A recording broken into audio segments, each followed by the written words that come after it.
recién recibí yo la nacionalidad española, me pasaba algo curioso, que yo iba a hacer algunos trámites y me preguntaban cuál era mi nacionalidad. Yo les decía que colombianos, entonces me miraban y me decían, debe su documento. Entonces les entregaba el documento y me decían, no, pero usted es español. O sea, yo no me lo creía todavía. Porque es que cuando nosotros nos dan nacionalidad española, para el gobierno español, nosotros somos españoles. Y lo que ellos mínimo esperan de nosotros es que nosotros cumplamos con ciertos compromisos, como por decir algo, pagar impuestos, que nos adaptemos un poco a la cultura de aquí. Entonces es lo mínimo que ellos esperan, que adquiramos en parte la identidad española. Por eso ahora yo creo que es un test que hacen. ¿Cuántas preguntas hacen ahí? 30. Anteriormente simplemente íbamos ante el notario, o era una jueza, me parece, y le preguntaban a uno ciertas cosas, que qué sabía de España, que si el presidente, el nombre del presidente, del rey, la comida típica de España o de Cataluña, y era más simple. Como quien dice, como si uno sí realmente se ha adaptado o se ha preocupado por conocer un poquito la cultura del país que lo está albergando. Entonces, qué importante tener en cuenta eso, porque eso es parte de una identidad. Y vamos a mirar a la luz de la palabra de Dios. Mi identidad en Cristo. Vamos a mirar lo que el apóstol Pablo le escribe a los romanos en el capítulo 8, desde el verso 28 hasta el 34.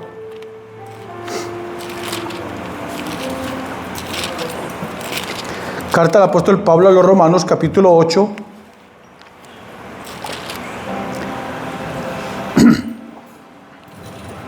El verso 28, 34, él les dice: y sabemos que a los que aman a Dios, todas las cosas les ayudan a bien, esto es, a los que conforme a su propósito son llamados. Y él les dice, porque a los que antes conoció, también los predestinó para que fuesen hechos conformes a la imagen de su Hijo, para que él sea primogénito entre muchos hermanos. Y les dice, y a los que predestinó, a estos también llamó. Y a los que llamó, a estos también justificó. Y a los que justificó, a estos también glorificó. ¿Qué pues diremos a esto? Si Dios es por nosotros, ¿quién contra nosotros? El que no escatimó ni su propio Hijo, sino que lo entregó por todos nosotros, ¿cómo no nos dará también con él todas las cosas? Y el apóstol pregunta, ¿quién acusará a los escogidos de Dios si Dios es el que justifica? ¿Quién es el que condenará? Cristo es el que murió, más aún el que también resucitó, el que además está a la diestra de Dios, el que también intercede por nosotros. Vamos a tener unas palabras de oración, vamos a decirle al Señor que Él hable a nuestras vidas conforme su propósito. Jesús, te damos gracias porque tu palabra es palabra viva y es eficaz. Que tu palabra no vuelva vacía, sino que del fruto para el cual tú la envías. Que produzca, Señor, el efecto que tú quieres que produzca en nosotros. Señor, que nosotros seamos buena tierra donde tu palabra caiga y pueda dar fruto para tu gloria. Ayúdanos para que nosotros no seamos oidores olvidadizos, sino que seamos hacedores de tu palabra. Tú dices que aquel que oye tu palabra y la hace es un hombre sabio que edifica su casa sobre la roca. Te damos gracias, Jesús. Amén y amén. Entonces el apóstol Pablo, él habla en presente. Él no está hablando de que a los que va a escoger o a los que va a predestinar o a los que predestinó a esto los va a llamar, los va a justificar y los va a glorificar. No, él habla de un presente. Ya está viendo al hombre en Dios, lo está viendo justificado y lo está viendo glorificado.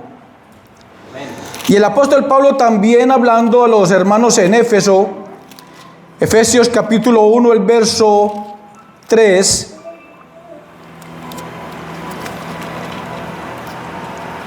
él dice: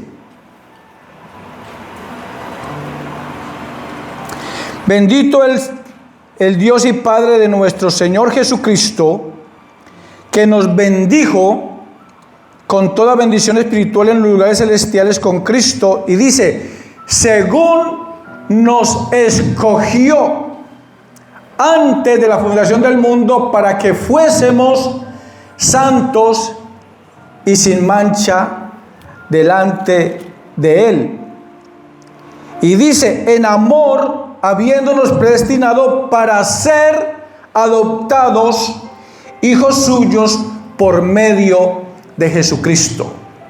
Entonces, algo muy importante es que nosotros tengamos en cuenta nuestra identidad, de que nosotros ahora hemos sido adoptados. Y también el apóstol Pablo les habla a los hermanos en Roma, capítulo 11, a los Romanos 11, 17, para decirle a ellos que ellos han sido injertados en el buen olivo para alimentarse de la buena savia. Y hablando de ese buen olivo, el Jesucristo, que hemos sido injertados en Él para ser alimentados de Él y poder tener esa vida plena en Cristo. Entonces, cuando nosotros tenemos presente esto,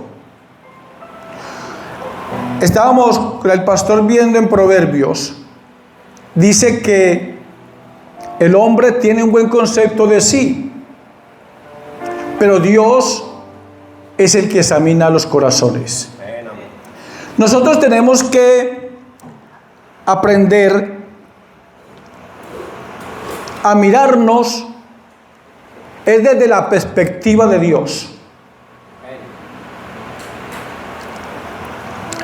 Hoy estamos viviendo un fenómeno un poco extraño, y es que las iglesias están llenas de personas que no están seguras si han sido llamados por Dios. Y como hay esa inseguridad, esto se refleja o repercute en una falta de identidad. Y por consiguiente, eso repercute en la manera de vivir. Porque si no sabemos quiénes somos,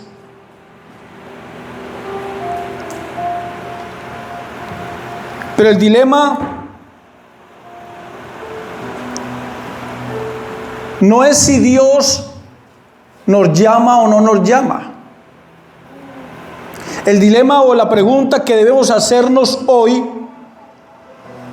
porque la Biblia habla en Hebreos capítulo 1 y el verso 1 dice que Dios, habiendo hablado en otro tiempo a nuestros padres por medio de los profetas, en este tiempo nos habla por medio de Jesucristo. O sea que el Señor o Dios sigue hablando. Lo que nosotros debemos preguntarnos es: ¿qué tan habituados estamos en escuchar la voz de Dios? Señor. Dice la palabra de Dios en 1 Samuel capítulo 3, que en aquellos días la palabra de Dios escaseaba. O sea, no era muy común escuchar la voz de Dios. Y resulta que Samuel estaba ministrando en el templo, un día estaba durmiendo y él escucha una voz que lo llama. Y él piensa que es el sacerdote Elí, y él corre donde el sacerdote porque pensó que él lo estaba llamando porque requería de sus servicios. Y esto ocurrió durante 3 veces. Cuando Elí pudo darse cuenta era que Dios estaba llamando a Samuel.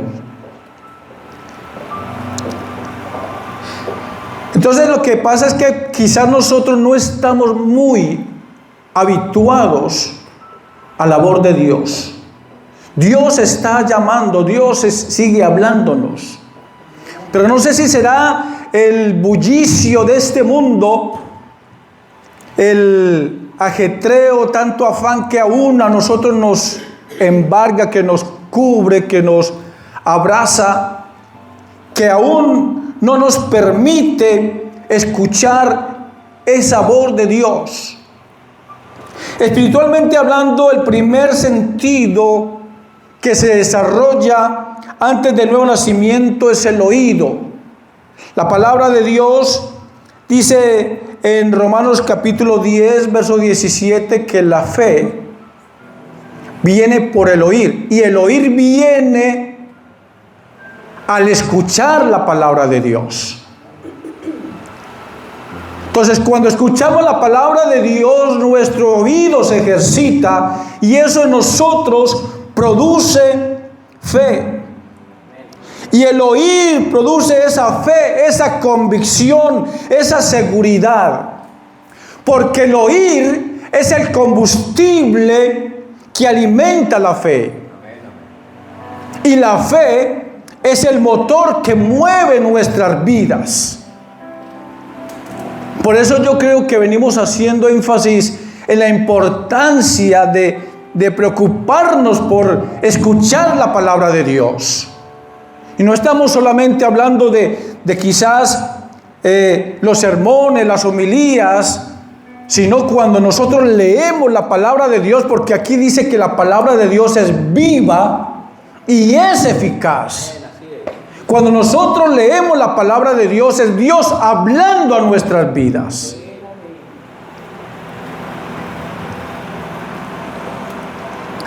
La fe es el motor que mueve nuestras vidas. En Hebreos capítulo 11, verso 6 dice que sin fe es imposible agradar a Dios. Es necesario que cuando nosotros nos acerquemos a Dios, nos acerquemos en plena certidumbre de fe. Que lo que Él dice en su palabra es la verdad. El problema es que nosotros ya como que hemos tomado una actitud de leer la palabra de Dios y comenzar como a decir esto sí me gusta, esto no me gusta, esto me parece, esto no me parece. Cuando la palabra de Dios toda es inspirada para nuestra edificación. Pero el oír la palabra de Dios y la fe son complementarios, porque el oír produce la fe y la fe produce en nosotros el deseo de escuchar, de escudriñar la palabra de Dios.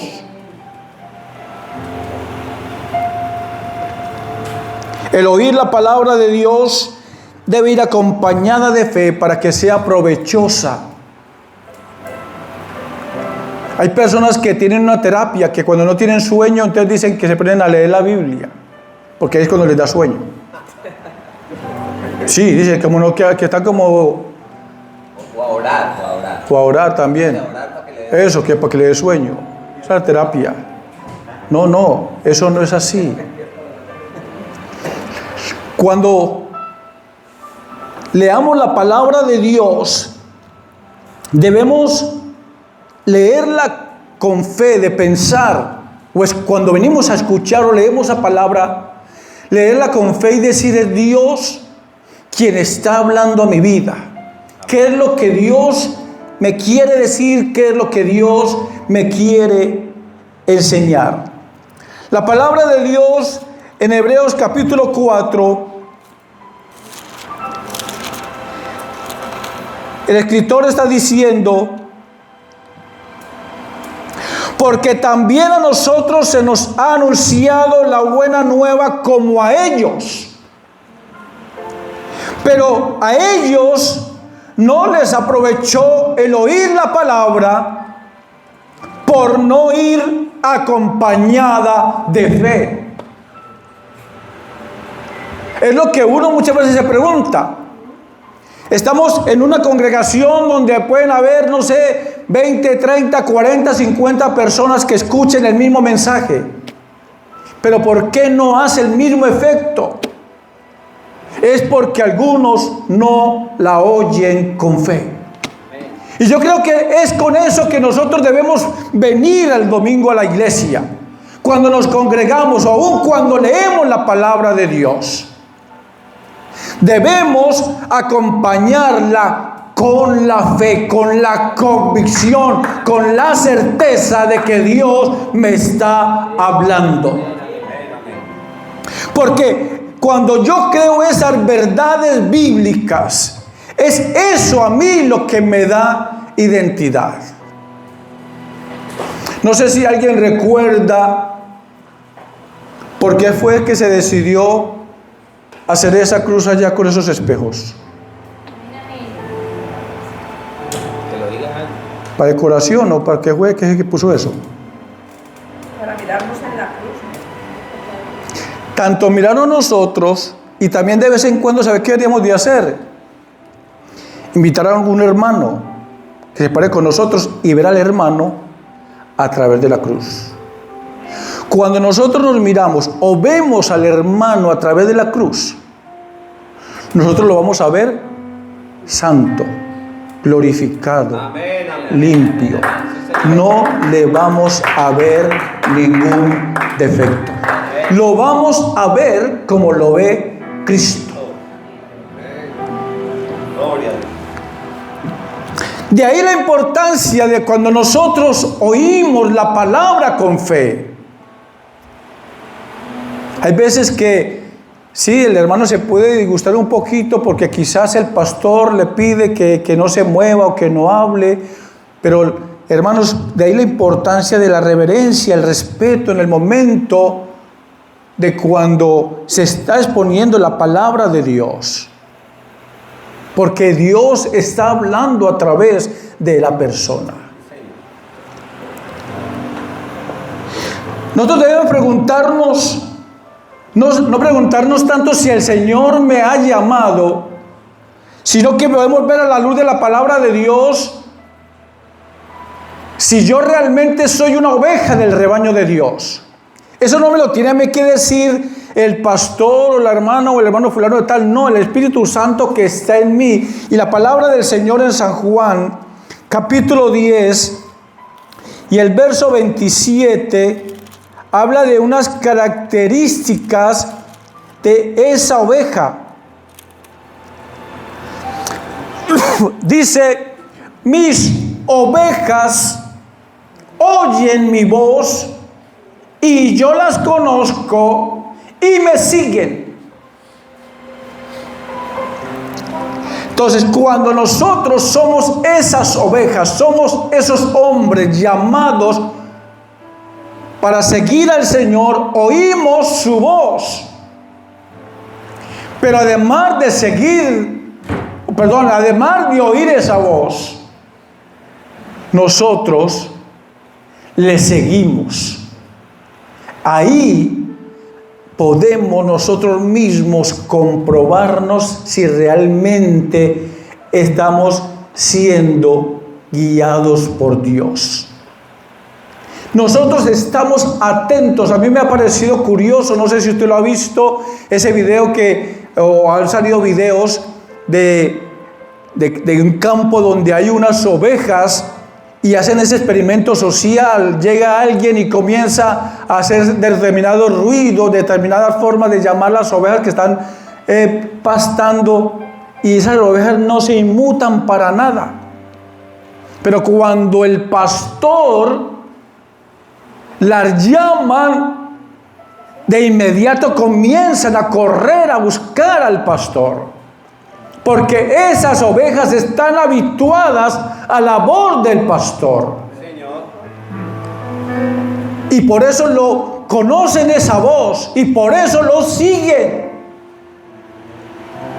No sé si a usted le ha pasado que en algún momento, sea que a usted le hayan pedido algo o usted ha pedido a alguien le pide, vamos a pensar, un vaso de agua. Y ve que la persona no se mueve y usted le pregunta, ¿me escuchaste? Sí, sí. Entonces la pregunta que uno se hace, pero ¿por qué no te mueves y me traes lo que te pedí? Muchas veces nos pasa a nosotros que escuchamos la voz, pero no lo seguimos.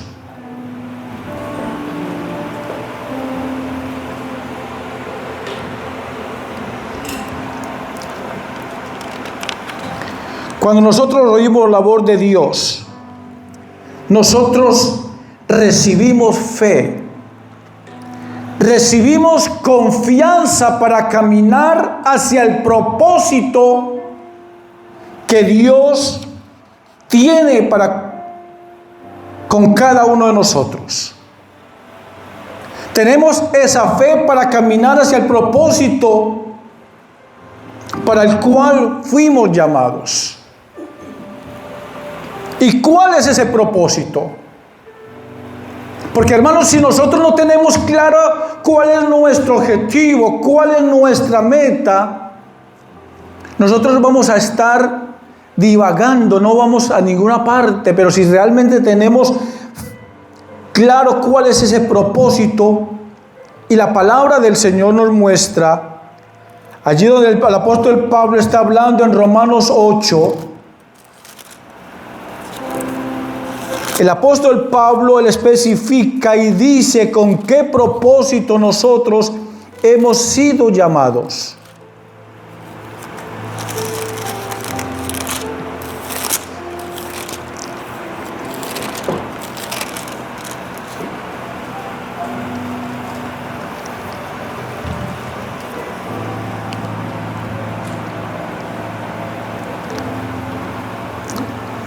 En el verso 29 dice,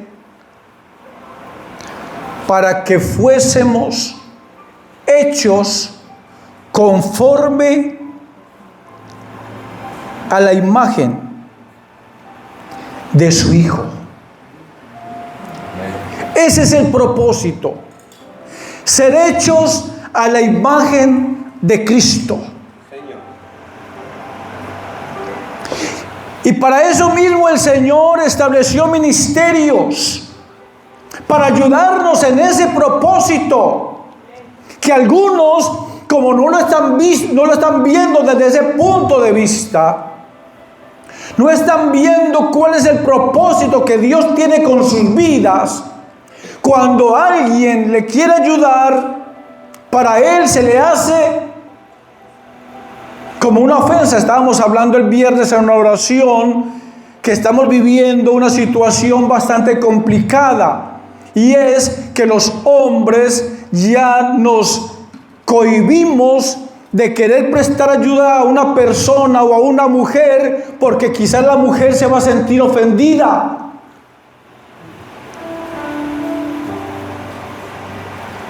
No sé si era el hermano Joel o quien decía que ya en el metro él no le da el asiento a las mujeres porque se ofenden.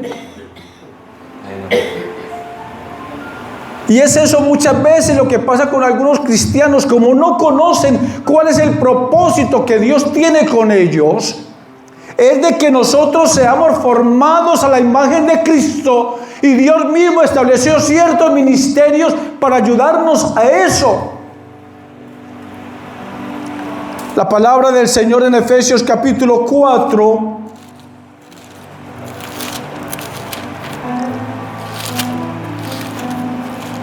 el verso 11, dice que Él mismo constituyó a unos apóstoles, a otros profetas, a otros evangelistas, a otros pastores y maestros, a fin, ese es el propósito de esos ministerios. Aquí no estamos para acusarnos mutuamente, porque como el pastor decía ahora, todos en algún momento hemos actuado impíamente. Nosotros tenemos esa depravación total, nuestra carne sigue contaminada de pecado. Aquí no estamos para cuestionarnos ni para juzgarnos, dice, para que a fin de que todos seamos perfeccionados, todos.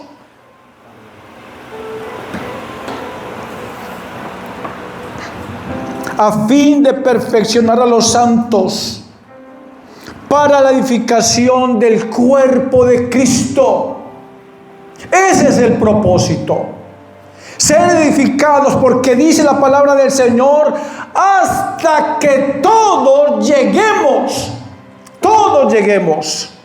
Es como cuando quizás vamos en una excursión, en una caminata, o no sé, o vamos montando en bicicleta y alguien se va quedando rezagado. ¿Qué hacemos? Le vamos dando voz de ánimo, quizás ralentizamos un poquito el caminar, vamos un poco más despacio para que Él pueda alcanzarnos.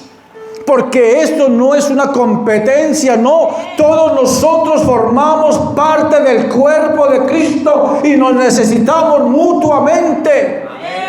Porque hasta que todos lleguemos a la unidad de la fe, que todos creamos de una misma manera y que tengamos el conocimiento del Hijo de Dios.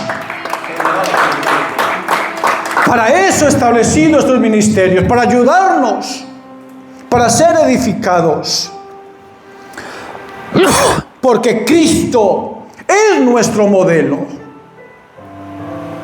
El problema es que es verdad, gracias a Dios, porque hay buenos hermanos. El apóstol Pablo en algún momento, él dijo, sed imitadores de mí. Él se puso como ejemplo, gloria a Dios por ello. Pero él dijo, así como yo imito a Cristo, y doy gloria a Dios por el hermano que es buen hermano, que tiene buen testimonio, la gloria sea para Dios. Amén. Pero nuestro modelo es el Señor Jesucristo. Porque el pastor decía ahora, podemos en algún momento proceder de una forma impía. Podemos fallar. Por eso la palabra del Señor en Hebreos dice que pongamos los ojos ¿en quién? En Jesús. Ese nunca nos va a fallar. Él nunca va a cometer ningún error.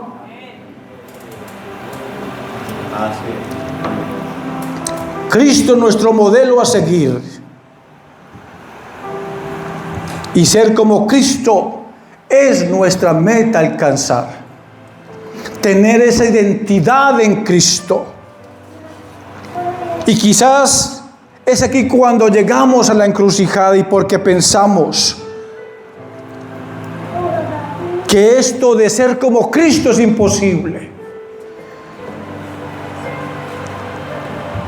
Y quizás desde nuestro punto de vista humano tenemos la razón, porque con nuestras fuerzas, con nuestros méritos no se puede lograr. Y es por eso que el apóstol Pablo, escribiendo a los hermanos Filipenses capítulo 1, el verso 6, me gustan esas palabras del apóstol Pablo. Él les dice, él escribe a ellos y él dice, yo estoy convencido, yo estoy seguro, yo estoy persuadido de esto, que Cristo, que comenzó en vosotros la buena obra, Él no va a dejar la faena a medio hacer.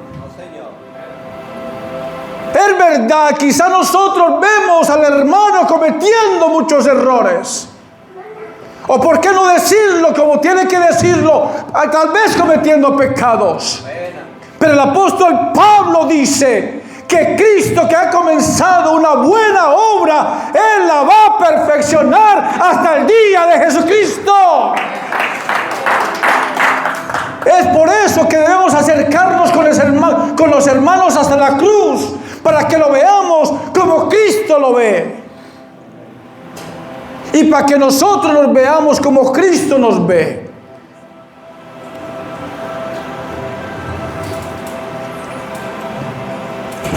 Porque la medida de la estatura es la plenitud de Cristo. Y el apóstol Pablo también escribiendo a los hermanos en Gálatas en el capítulo 4. En el verso 19 él dice: hijitos míos, por quienes vuelvo a sufrir dolores de parto. Y él dice: hasta que Cristo sea formado en vosotros. Eso era lo que le consumía al apóstol Pablo, ese anhelo, ese deseo de ver a cada hermano lleno de la gloria de Dios, de ver a Cristo reflejado en la vida del hermano. Y él tenía ese sufrimiento, tenía ese anhelo, ese deseo de ver a Cristo en cada hermano. Que Cristo sea formado en vosotros. Pero ¿cómo podemos nosotros imitar a alguien a quien no conocemos? Robert Charles Sproul, un teólogo estadounidense, decía: no podemos adorar a un Dios que no conocemos. Amén. Porque a Cristo no lo podemos conocer de otra manera si no es a través de su palabra. El mismo Señor Jesucristo dijo en San Juan 5:39 que debemos escudriñar, profundizar, indagar en las Escrituras, porque ellas son las que nos dan testimonio de Él. Es allí donde podemos conocer esos atributos de Él, para nosotros imitarlo, para poder tener esa identidad en Cristo.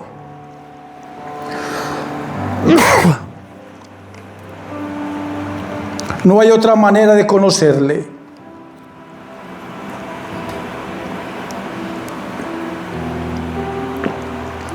Y aquí surgen dos preguntas. ¿Quién verdaderamente es Jesús? ¿Y quién creo yo que es Jesús? Que son dos cosas totalmente diferentes. Recuerde que en su momento Cristo le pregunta a sus discípulos: ¿quién dice la gente que soy yo?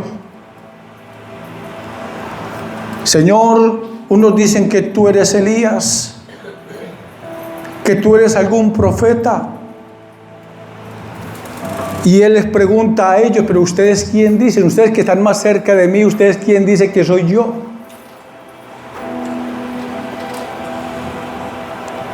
Fue cuando Pedro le contesta y le dice: Señor, tú eres el Cristo. Hay cosas que a primera vista parecen, pero realmente no son. Hay unas imágenes que quiero que las miremos para que miremos nuestra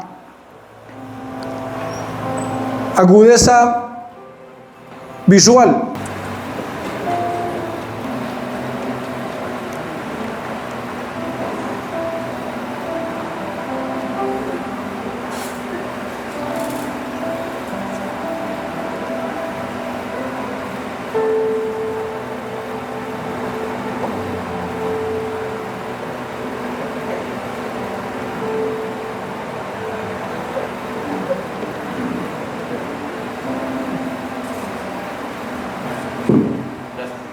Cosas que a primera vista parecen, pero no son. Y ha pasado que hay personas que han ido a comprar ciertas prendas y cuando llegan a casa se dan cuenta que no decían la marca que era.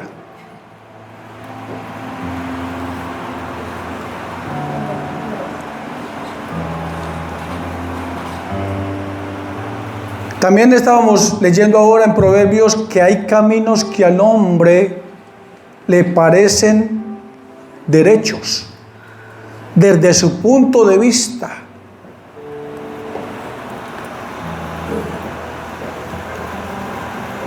Porque una cosa lo que es Cristo y otra cosa lo que nosotros pensamos de Él. Hay personas, y yo a veces siento vergüenza ajena, que ven a Cristo como un cajero 24/7, de estar pida y pida, porque para ellos Dios solamente es proveedor, no más.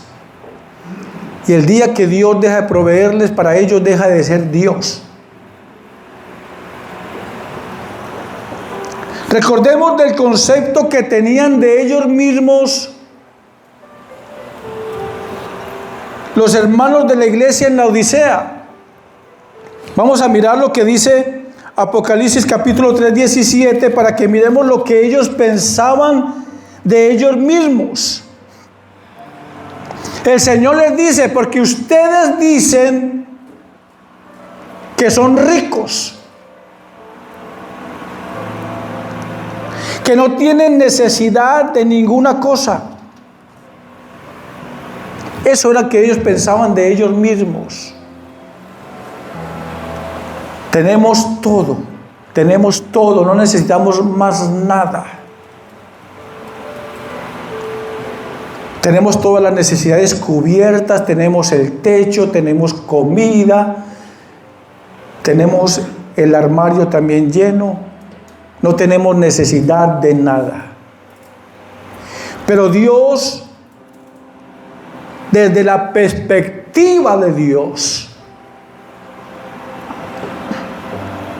Él le dice, pero tú no sabes que eres un desventurado, miserable, pobre, ciego y desnudo. Ese era el concepto que Dios tenía de ellos.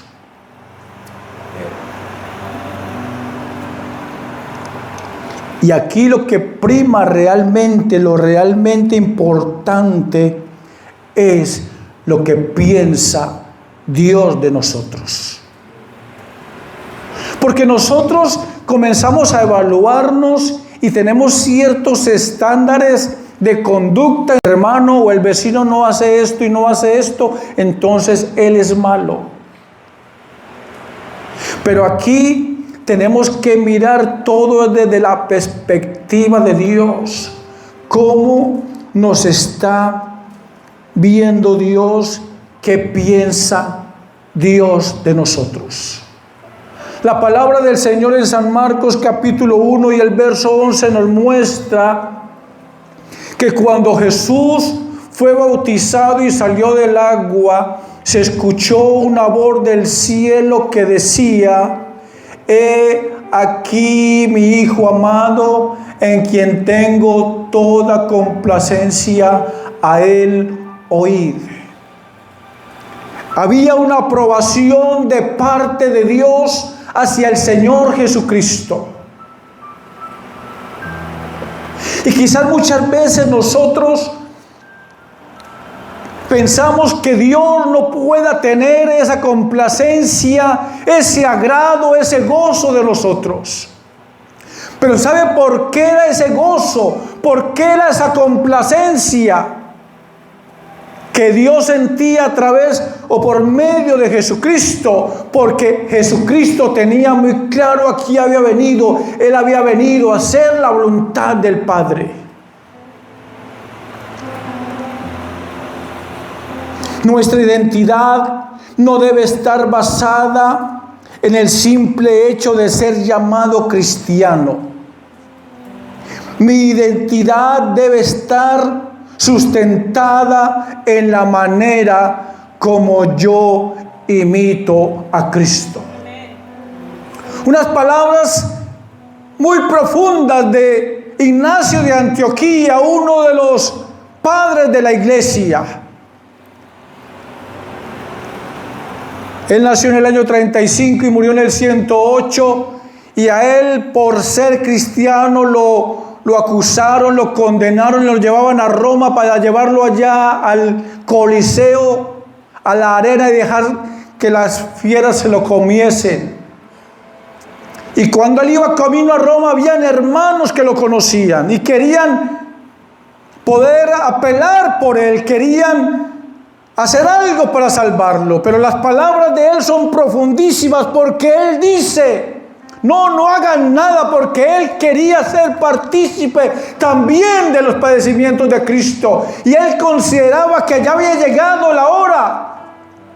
Y entonces él les dice a los hermanos: no hagan nada, para que no solamente yo me llame cristiano, sino que también me comporte como tal. Porque, hermanos, muchas veces nosotros como que tomamos la palabra cristiano de una forma tan leve, tan liviana, no sabiendo lo profundo que es. Porque es que ser cristiano es ser como Cristo, es reflejar a Cristo. Por eso Jesús dice: aprended de mí, que yo soy manso y humilde de corazón. Nosotros como cristianos estamos llamados a seguir las pisadas de Cristo, a ser como Cristo, a imitar a Cristo. Mis ovejas oyen mi voz y me siguen. Eso de seguir es imitar.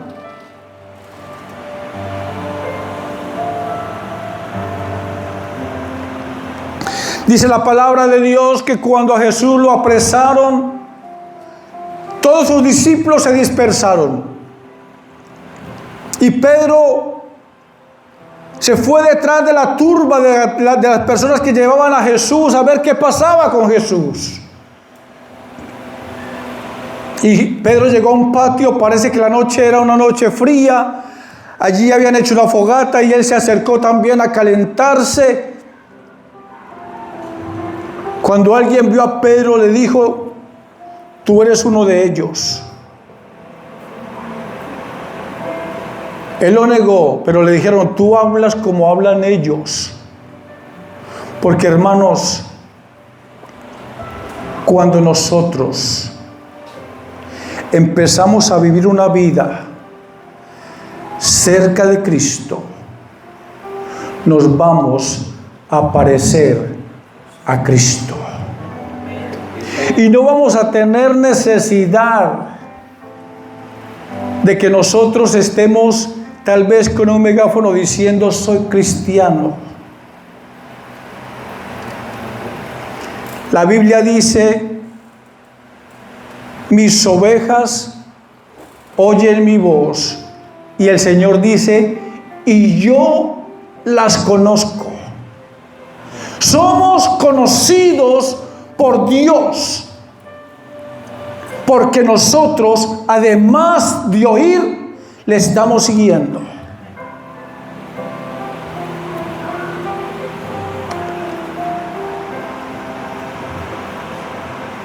¿Cuál es tu identidad? ¿Será que todavía tenemos la mentalidad de que, a pesar de que tenemos un DNI que acredita que somos españoles, seguimos comportarnos y vivir como españoles? No sé si quizás todavía no hemos asimilado de que ahora nosotros somos nuevas criaturas. De que esas cosas que hacíamos antes, eso ya quedó atrás. Las cosas son hechas nuevas. Ahora tenemos una nueva identidad en Cristo. Entonces lo que debemos hacer es vivir de acuerdo a esa identidad. De que yo ya he sido lavado, he sido justificado, y mi hermano que está a mi lado también. Entonces, cuando nosotros comenzamos a mirar desde esa perspectiva de Dios, nuestra vida va a ser un reflejo de la gloria de Dios. Y Dios va a poder decir de nosotros: he aquí mi Hijo amado en quien tengo gozo. Vamos a estar de pie.